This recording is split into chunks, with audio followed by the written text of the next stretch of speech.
Bonjour à tous et bienvenue dans ce nouvel enregistrement consacré à la pensée d'Albert Camus. Cette fois-ci, nous allons nous intéresser à son ouvrage philosophique, Le mythe de Sisyphe. Là où l'homme révolté abordait la révolte face à l'absurdité de l'injustice, il est davantage question dans le mythe de Sisyphe du sentiment de révolte contre l'absence de sens de l'existence de l'homme. Évidemment, Camus est généralement classé dans le courant dit existentialiste, mais celui-ci ne s'en est jamais revendiqué. On peut tout de même le considérer comme existentialiste si par existentialisme on entend la pensée de l'existence, celle qui s'attache tout particulièrement aux considérations existentielles. Mais contrairement à Sartre, Camus ne cherche pas à affirmer dogmatiquement une sorte de libre arbitre ou de vertige lié aux possibilités que nous confère celui-ci. Il part d'un point de départ réellement concret et en même temps profond, le sentiment d'écœurement face au réel, face à la vie de l'homme qui s'y déploie en tant que sujet existant. Ce qui intéresse Camus dans ce livre, c'est davantage la question de l'absence de sens propre à la réalité. En effet, à plusieurs reprises dans ce livre, Camus met l'accent sur ce qu'il nomme l'hostilité du monde qui nous entoure, son caractère étranger par rapport à nous-mêmes en tant qu'individus. On ne peut donc pas dire que le point de départ de Camus soit le point de départ le plus fréquent, le plus quotidien, celui qu'un phénoménologue comme Husserl nommerait l'attitude naturelle. En effet, vous et moi au quotidien, nous ne nous posons pas nécessairement ce genre de questions existentielles. Pourquoi suis-je sur Terre ? Pourquoi est-ce que j'existe ? Ce travail que je fais afin de payer mes factures peut-il réellement suffire à combler mon existence ? Quand vais-je mourir et dans quelles circonstances ? Etc. Ce genre de questions angoissantes qu'un être humain est amené à se poser, parfois au cours de son existence, n'est pas un genre de question que l'on pourrait qualifier d'anodine. Au quotidien, nous nous demandons davantage « Qu'est-ce que je vais manger ce soir ? Est-ce que ma chérie voudra toujours de moi ? Qu'est-ce que je vais bien pouvoir faire durant les prochaines vacances ?» Bref, des questions apparemment anodines qui prouvent que nous sommes empêtrés dans une forme de quotidienneté banale. En ce sens, nos préoccupations ne remettent jamais en question le sens que nous accordons naturellement à ce que nous faisons, sauf en cas précisément de divorce avec le sens que nous conférons habituellement au réel. Et là, la réalité m'apparaît comme froide, dénuée de sens, inquiétante même. L'homme est alors seul face à un univers silencieux qui l'angoisse, démuni face à un monde dépourvu d'unité. Nous ne sommes pas à l'abri, à un moment donné dans notre vie, selon Camus, du fait de ne plus trouver un sens à notre propre existence, et de trouver le caractère autrefois attrayant de la réalité, fade et illusoire à présent.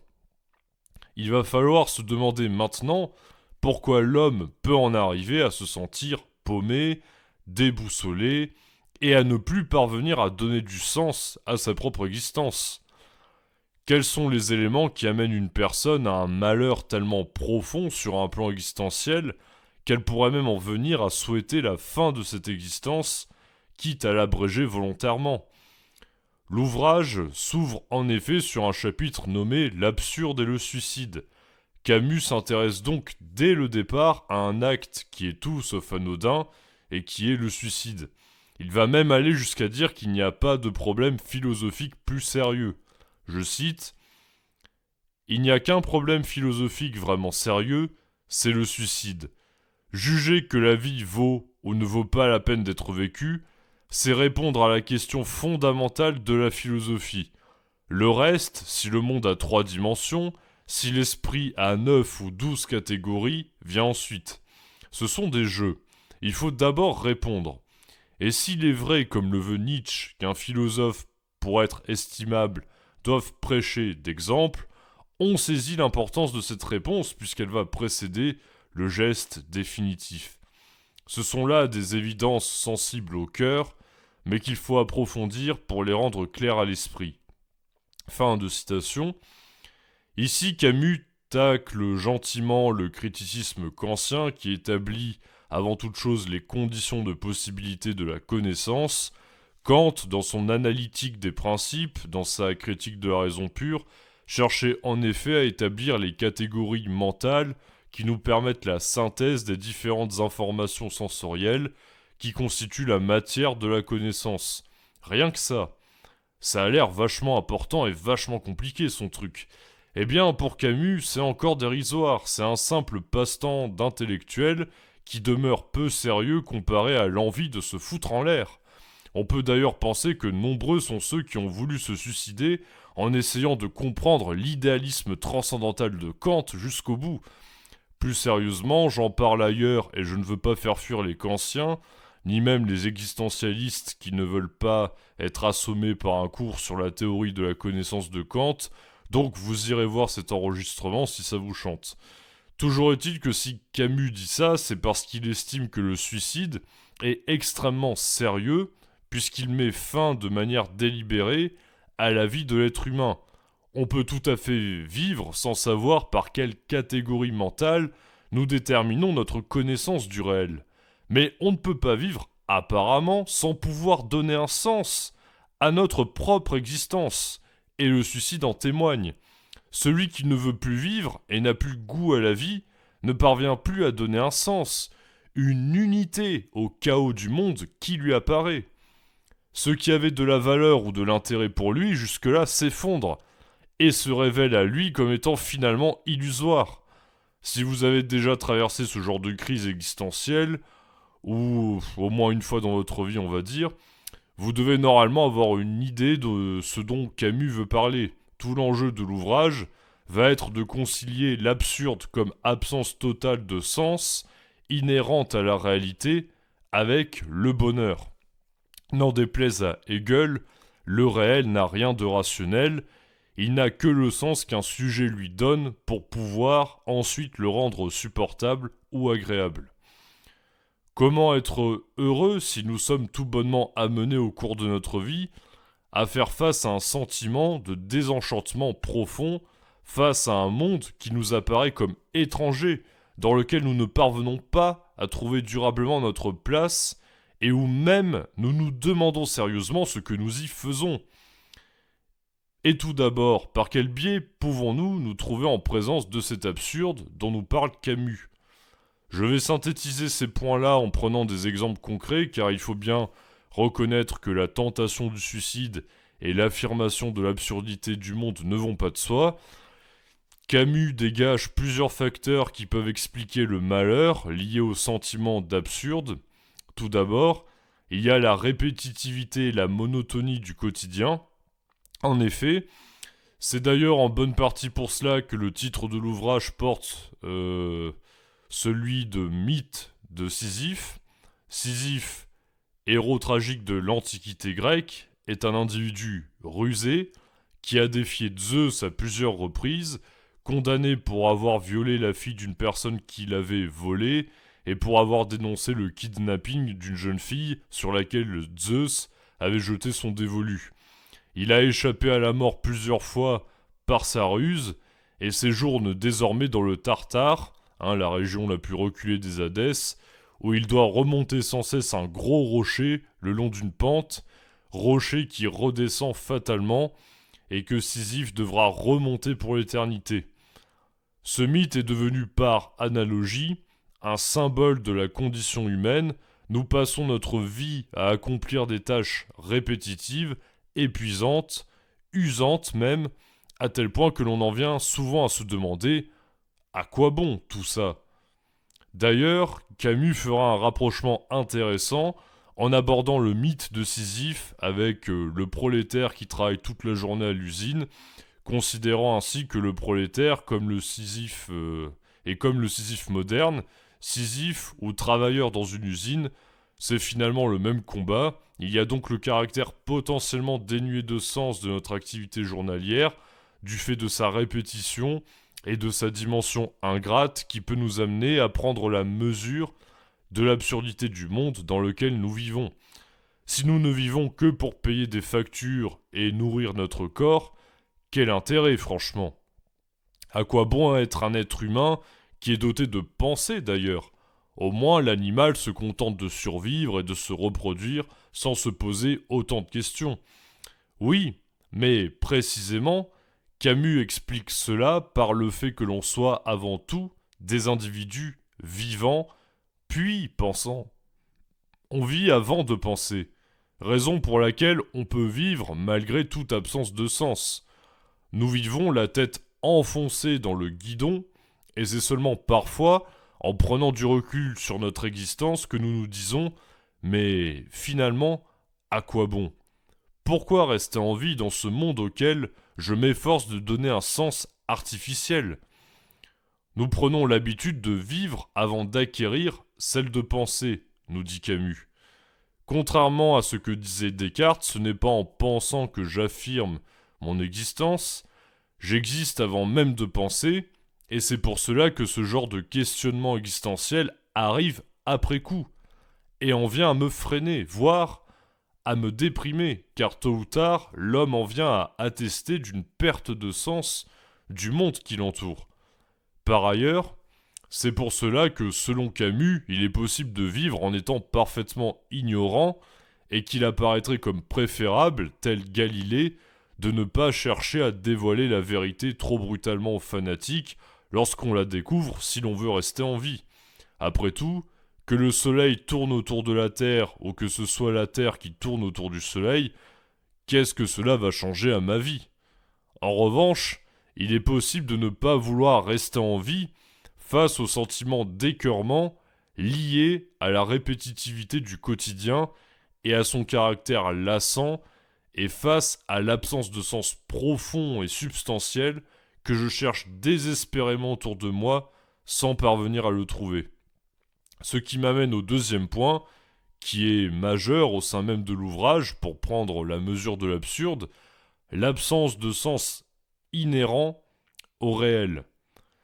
Camus développe sur ce point une idée profonde qui, personnellement, me fait beaucoup penser à une approche phénoménologique. Je sais pas si je suis le seul à l'avoir ressenti en lisant Camus, selon laquelle ce qui apparaît toujours à partir d'un sens qui est d'emblée une construction artificielle de l'esprit humain.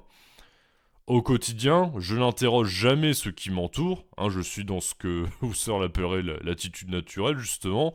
Je me lève tôt le matin pour aller bosser, je prends ce même train, croise les mêmes visages, revois ces mêmes élèves adorables la plupart du temps, par la suite sur mon lieu de travail, puis je rentre chez moi et tout ceci a un sens et une unité car je suis professeur de philosophie. Tel est mon destin, et c'est bien moi qui ai choisi de faire ce métier. Mais finalement, en prenant du recul, qui suis-je ? Pourquoi est-ce que c'est cela que je fais, et suis-je bien déterminé à agir toujours ainsi ? Cela a-t-il même un sens en profondeur ?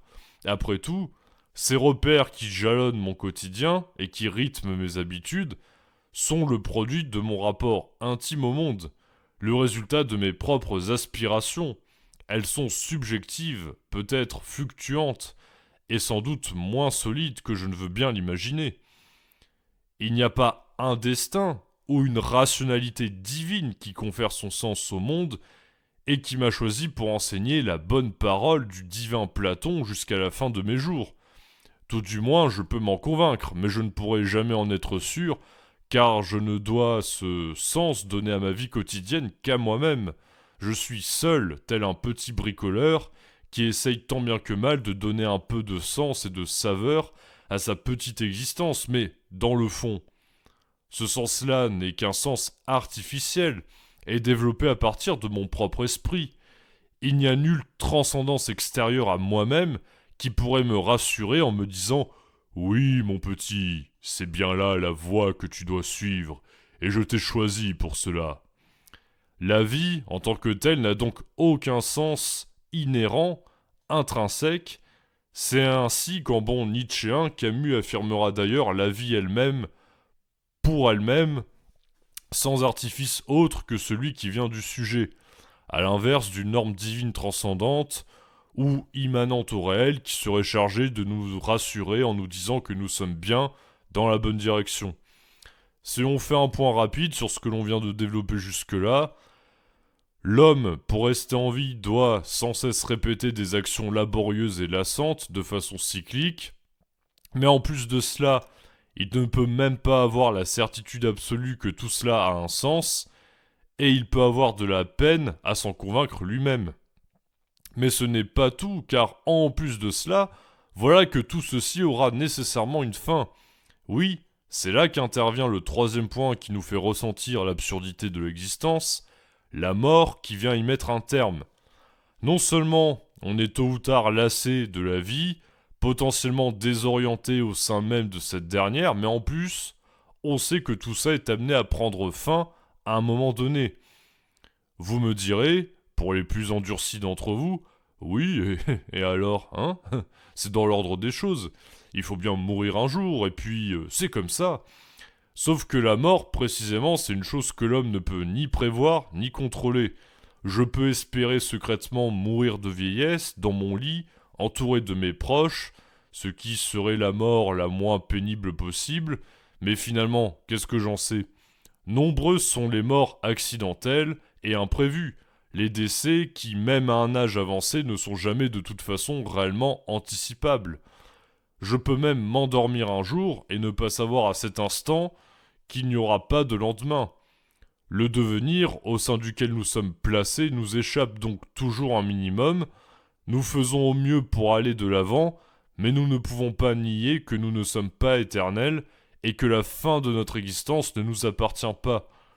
En ce sens, on pourrait justement dire que le suicidaire, dans son acte même, n'assume pas pleinement l'absurdité de la vie, il tente justement d'être au principe de sa mort, sans que celle-ci vienne le surprendre comme un phénomène externe.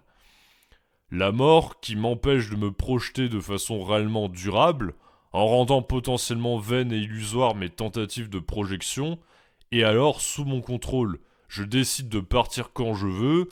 D'ailleurs, si l'État m'y autorise, peut-être même qu'il serait possible de prendre rendez-vous avec la mort comme on prend rendez-vous chez le coiffeur. Mais bon, l'euthanasie, c'est un autre débat. On a donc 3 éléments qui véhiculent le sentiment d'absurde. La lassitude, la révélation illusoire du sens que nous donnons aux choses, et la perte de contrôle de notre existence liée à la mort, qui survient fatalement et sans que nous puissions la prévoir totalement.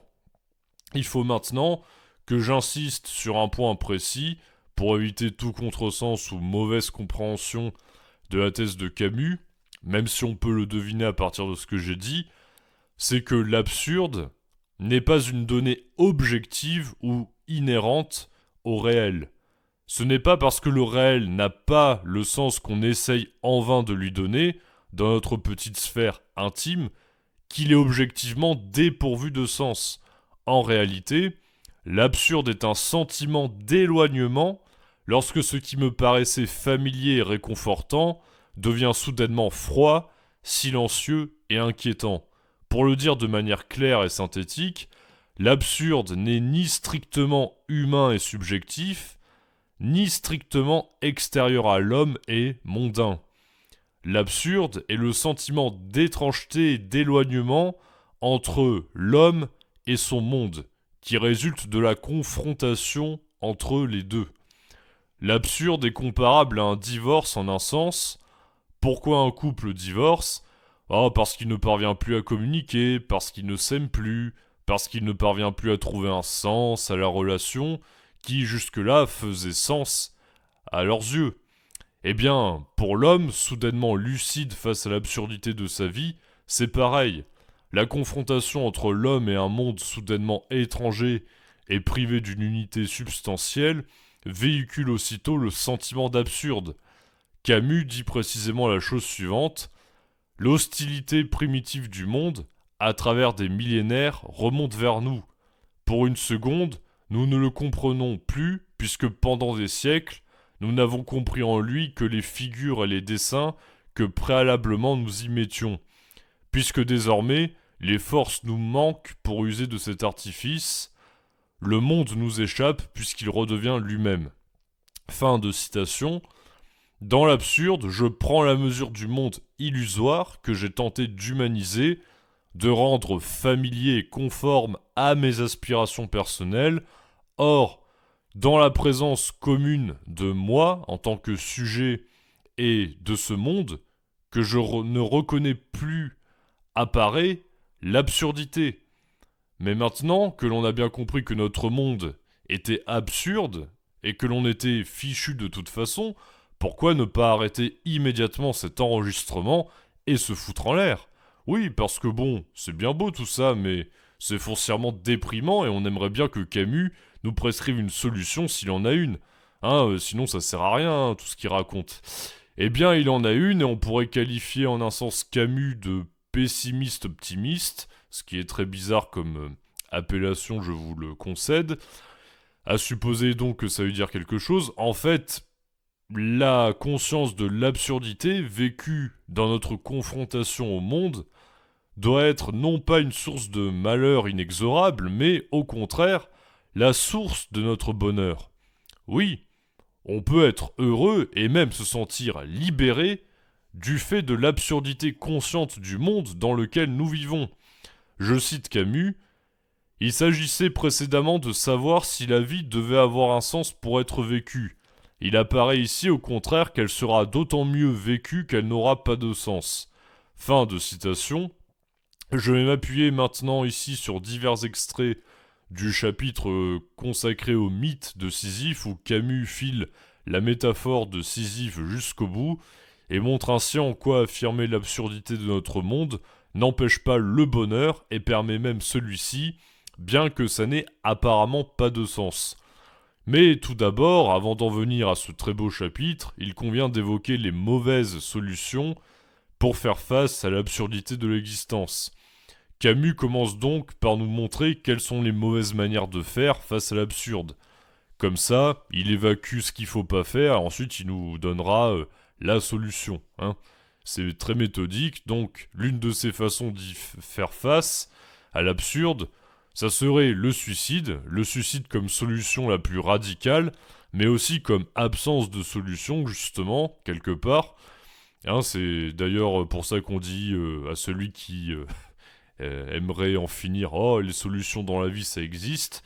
Le suicide n'est pas une solution, pour une raison simple, dans le fond, c'est qu'il n'efface en rien la présence de l'absurde. Il efface seulement le sujet qui vit cette absurdité. Si un couple veut divorcer, ils doivent bien être deux. Or, celui qui s'en va, en laissant l'autre en plan, ne divorce pas techniquement. Ce n'est qu'un lâche.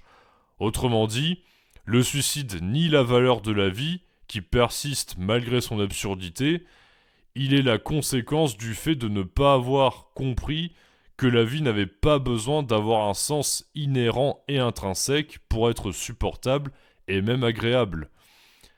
La vie est un combat car nous sommes livrés à une absence de sens vécue comme un antagonisme à nous-mêmes qui avons ce besoin d'unité. On l'a déjà vu. Il s'agit donc de faire face courageusement et de se révolter contre cette absurdité qui est une privation de sens, de la même façon que l'homme révolté, au sens politique chez Camus, ne va jamais jusqu'à la suppression des individus injustes responsables de l'absurdité des situations et cherche la neutralisation de l'ennemi sans sa suppression, l'homme révolté face à l'absurdité de sa vie ne va pas jusqu'à se supprimer. Il ne cherche pas à accomplir une révolution radicale face à la vie en rompant une bonne fois pour toutes avec elle, en faisant table rase de son existence. Il veut seulement lui montrer que son absurdité ne l'empêchera pas de s'imposer à elle, malgré tout, et avec panache même. Camus nous dit à ce titre, je cite, « Cette révolte donne son prix à la vie. Étendue sur toute la durée d'une existence, elle lui restitue toute sa grandeur. » Fin de citation. On tient déjà là en partie la solution avancée par Camus, mais ce qu'il faut comprendre, c'est que le suicide est une esquive ou un aveu d'échec face à l'absurdité. On ne résout pas un problème en le fuyant, mais en y faisant face courageusement. C'est en ce sens que Camus développe d'ailleurs un concept qui est celui d'esquive mortelle pour critiquer une fausse solution qui serait le refuge Dans la croyance illusoire, en ce que Nietzsche appelait un arrière-monde, l'esquive mortelle consiste à esquiver le caractère angoissant de la mort dont on a parlé précédemment, en conférant un sens à la vie à partir de ce qu'elle n'est pas, une vie éternelle liée à la rédemption une fois dans le paradis. C'est en ce sens que le chrétien, par exemple, fait face à l'absurde en esquivant la vie dans son caractère fini et douloureux, en faisant du monde dans lequel il vit un simple mauvais moment à passer. Il s'agit donc de se projeter au-delà de la vie elle-même pour la rendre supportable et éviter ainsi le malheur. En apparence, cette solution semble préférable au suicide, mais pour Camus, elle n'est pas davantage une solution car elle nie artificiellement l'absurde à partir d'une consolation dans l'illusion d'un paradis fictif. La douleur de la vie, du moment présent et de cette absence de sens, est compensée par un paradis qui va enfin nous accorder ce que l'on n'a pas eu au cours de notre existence. J'esquive la mort en croyant ainsi que la vie, en réalité, peut être éternelle. De fait, j'esquive l'absurdité, même de la condition humaine, au lieu de l'affronter. Je suis dans un déni, en apparence rassurant, mais cela reste bel et bien un déni. L'autre solution, qui n'en est pas une, consisterait à chercher, à ne justement à renoncer à chercher quoi que ce soit en termes de solution, à se laisser vivre, à sombrer dans le désespoir et à le laisser nous envahir. Là où le croyant est plein d'espoir, mais il s'agit en réalité d'une espérance illusoire, l'athée nihiliste, on peut penser à quelqu'un qui serait semblable à Schopenhauer, à ce que Nietzsche considérerait comme un nihilisme passif, se laisse envahir par le désespoir et n'en fait nullement un stimulant pour aller de l'avant. Pour Camus, le désespoir lié à l'absurde ne doit pas être une source de malheur ou de frein à notre avancée, il doit au contraire être ce qui va nous amener à la révolte face à l'absurde. Révolte comme affirmation de notre existence malgré son absence de sens inhérente. D'un côté, la conscience de l'absurde interdit l'aveuglement et exige la lucidité. D'un autre côté, cette lucidité ne doit pas être un frein, mais doit nous permettre de gagner en légèreté et en élan au cours de notre vie. La solution de Camus apparaît donc comme une affirmation de l'absurde et une lutte en dépit de l'absurde, où nous ne sacralisons plus le sens que nous donnons momentanément à tel ou tel projet. La lucidité n'empêche ni la détermination, ni le bonheur. C'est le sens de l'extrait suivant issu du chapitre consacré au mythe de Sisyphe. On a compris déjà que Sisyphe est le héros absurde. Il l'est d'autant par ses passions que par son tourment. Son mépris des dieux, sa haine de la mort et sa passion pour la vie lui ont valu ce supplice indicible où tout l'être s'emploie à ne rien achever. C'est le prix qu'il faut payer pour les passions de cette terre. On ne nous dit rien sur Sisyphe aux enfers. Les mythes sont faits pour que l'imagination les anime. Pour celui-ci, on voit seulement tout l'effort d'un corps tendu pour soulever l'énorme pierre, la rouler et l'aider à gravir une pente 100 fois recommencer. On voit le visage crispé, la joue collée contre la pierre, le secours d'une épaule qui reçoit la masse couverte de glaise, d'un pied qui la cale, la reprise à bout de bras, la sûreté toute humaine de deux mains pleines de terre. Tout au bout de ce long effort mesuré par l'espace sans ciel et le temps sans profondeur, le but est atteint. Sisyphe regarde alors la pierre dévaler en quelques instants vers ce monde inférieur d'où il faudra la remonter vers les sommets. Il redescend dans la plaine. C'est pendant ce retour, cette pause, que Sisyphe m'intéresse. Un visage qui peine si près des pierres est déjà Pierre lui-même. Je vois cet homme redescendre, d'un pas lourd mais égal, vers le tourment dont il ne connaîtra pas la fin. Cette heure qui est comme une respiration et qui revient aussi sûrement que son malheur. Cette heure est celle de la conscience. À chacun de ces instants où il quitte les sommets et s'enfonce peu à peu vers les tanières des dieux, il est supérieur à son destin. Il est plus fort que son rocher. Si ce mythe est tragique, c'est que son héros est conscient. Où serait en effet sa peine si à chaque pas l'espoir de réussir le soutenait? L'ouvrier d'aujourd'hui travaille tous les jours de sa vie aux mêmes tâches et ce destin n'est pas moins absurde.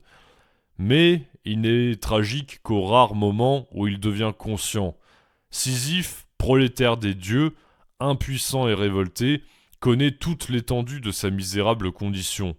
C'est à elle qu'il pense pendant sa descente. La clairvoyance qui devait faire son tourment consomme du même coup sa victoire. Il n'est pas de destin qui ne se surmonte par le mépris. Fin de citation. On comprend donc ici que Sisyphe, damné pour avoir défié les dieux, est sans cesse réaffirmé la vie et amené à poursuivre un même but absurde et incessant, remonter son rocher. Mais après tout, Sisyphe est-il nécessairement toujours supposé souffrir? Est-ce parce que Sisyphe répète sans cesse une même tâche pour l'éternité qu'il est supposé malheureux? On le suppose malheureux parce qu'il est conscient. Ici, Camus insiste justement sur la conscience malheureuse de Sisyphe, parce qu'il n'a aucun espoir que sa tâche répétitive et ingrate cesse un jour, et parce qu'arrivé à son terme, en ayant amené le fameux rocher au sommet de la pente, eh bien tout est à refaire. Il ne peut nourrir aucun espoir. Pourtant, Sisyphe continue, il n'abandonne pas. Et Camus rajoute, si la descente ainsi se fait certains jours dans la douleur, elle peut se faire aussi dans la joie. Ce mot n'est pas de trop. J'imagine encore Sisyphe revenant vers son rocher, et la douleur était au début, quand les images de la terre tiennent trop fort au souvenir, quand l'appel du bonheur se fait trop pesant. Il arrive que la tristesse se lève au cœur de l'homme. C'est la victoire du rocher, c'est le rocher lui-même, l'immense détresse trop lourde à porter. Fin de citation. Sisyphe est-il malheureux? Non, il peut y avoir des jours avec et des jours sans, mais Sisyphe peut trouver de la joie à la tâche, aussi paradoxal que cela puisse paraître, car Sisyphe ne sombre pas, Sisyphe n'abandonne pas, il ne lâche rien, pourrait-on dire. À chaque fois qu'il remonte au sommet de la pente, c'est une façon qu'il a de montrer qu'il ne se laisse pas abattre et accepte fièrement son sort. La répétition et le caractère apparemment ingrat et dénué de sens de ce que nous entreprenons n'empêchent pas l'accomplissement dans la bonne humeur, avec joie même, car précisément, Sisyphe sait qu'il n'a rien à attendre de plus que sa propre condition. Il sait qu'il ne fera jamais autre chose que de soulever encore et encore ce même rocher, et il est donc libéré du malheur de la désillusion. Aussi paradoxal que cela puisse paraître, celui qui accepte l'absurdité même de sa vie, celui qui s'y confronte, celui qui est lucide et ne se laisse pas engourdir par le désespoir que peut véhiculer l'absence de sens immanent au réel, peut être heureux. L'absurde en est même la condition. En effet, si je me suicide, le bonheur n'est même plus un projet de mon existence, et je m'avoue vaincu. Si je tente d'esquiver l'absurde en me réfugiant dans la croyance illusoire, je vis mollement, en attendant mieux, mais ce mieux-là, je n'ai aucune preuve qu'il adviendra un jour après ma mort. La seule solution viable est donc de ne pas se laisser bercer par des illusions, nous empêchant de mener une bataille dans laquelle nous parviendrons à trouver du plaisir face au challenge de l'adversité. En convertissant le désespoir de l'absurde en une lucidité qui nous conférera la légèreté et la détermination pour faire face avec joie à ce qui nous attend. Le bonheur ou le malheur de l'homme ne dépendent pas du sens de la vie, mais de la façon dont nous considérons cette absence de sens. Rien ne nous force à voir celle-ci comme un malheur. Au contraire, l'absurde nous ouvre à un bonheur lucide et réellement consistant qui n'a rien d'illusoire, comme le dit Camus. Dans ce dernier extrait, je cite « Le bonheur et l'absurde sont deux fils de la même terre. Ils sont inséparables. L'erreur serait de dire que le bonheur naît forcément de la découverte absurde. Il arrive aussi bien que le sentiment de l'absurde naisse du bonheur. Je juge que tout est bien, dit Oedipe, et cette parole est sacrée. Elle retentit dans l'univers farouche et limité de l'homme. Elle enseigne que tout n'a pas été épuisé. Elle chasse de ce monde un dieu qui y était entré avec l'insatisfaction et le goût des douleurs inutiles. Elle fait du destin une affaire d'homme qui doit être réglée entre les hommes. Toute la joie silencieuse de Sisyphe est là. Son destin lui appartient, son rocher est sa chose. De même, l'homme absurde, quand il contemple son tourment, fait taire toutes les idoles. Dans l'univers, soudain rendu à son silence, les 1000 petites voix émerveillées de la terre s'élèvent. Appel inconscient et secret, invitation de tous les visages. Ils sont l'envers nécessaire et le prix de la victoire. Il n'y a pas de soleil sans ombre, et il faut connaître la nuit. L'homme absurde dit oui, et son effort n'aura plus de cesse. S'il y a un destin personnel, il n'y a point de destinée supérieure, ou du moins, il n'en est qu'une dont il juge qu'elle est fatale et méprisable. Pour le reste, il se sait le maître de ses jours. À cet instant subtil où l'homme se retourne sur sa vie, Sisyphe, revenant vers son rocher, contemple cette suite d'actions sans lien qui devient son destin, créé par lui, uni sous le regard de sa mémoire et bientôt scellé par sa mort. Ainsi, persuadé de l'origine toute humaine de tout ce qui est humain, aveugle qui désire voir et qui sait que la nuit n'a pas de fin, il est toujours en marche. Le rocher roule encore. Je laisse Sisyphe au bas de la montagne. On retrouve toujours son fardeau, mais Sisyphe enseigne la fidélité supérieure qui nie les lieux et soulève les rochers. Lui aussi juge que tout est bien. Cet univers désormais sans maître ne lui paraît ni stérile ni futile. Chacun des grains de cette pierre, chaque éclat minéral de cette montagne pleine de nuit, à lui seul forme un monde. La lutte elle-même vers les sommets suffit à remplir un cœur d'homme. Il faut imaginer Sisyphe heureux. Fin de citation. Il faut imaginer Sisyphe heureux, car le bonheur ne se situe plus dans une espérance vaine et illusoire, pas plus d'ailleurs que dans l'obtention momentanée d'un but que l'on s'est fixé. Sisyphe ne s'en remet pas au Dieu, car il connaît d'ores et déjà son destin. Il est pleinement entre ses mains, puisqu'il s'agit de cet énorme rocher qui n'a de cesse de remonter. Par analogie, il en est de même pour nous. Nous savons déjà que nul secours ou nulle esquive n'est possible, et que rien de ce que nous entreprenons ne pourrait pas potentiellement tôt ou tard nous lasser. C'est pour cela que, selon Camus, il faut voir l'existence humaine comme une aventure, un ensemble de quêtes sans cesse renouvelées, qui n'ont pas de sens en elles-mêmes, mais un sens momentané pour nous, sans que nous nous bercions d'illusions à leur égard. Aujourd'hui, je porte cette fonction que j'assume et exerce pleinement, et avec panache s'il vous plaît, mais celle-ci est un masque que je porte momentanément, et dans une aventure, nul enracinement n'est possible. Nous sommes sans cesse pris dans un mouvement continuel. Dans une aventure, la soif de l'adversité et l'excitation liée aux difficultés potentielles qui nous attendent doivent être un véritable stimulant.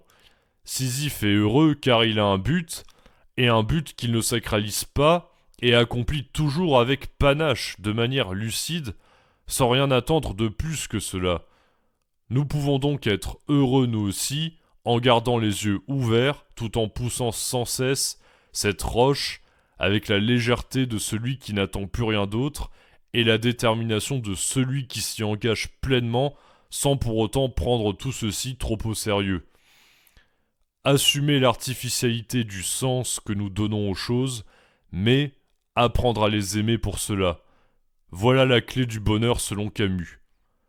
Je vous souhaite, vous aussi, de continuer à soulever votre rocher avec fougue, et je vous dis à très bientôt pour de nouvelles aventures.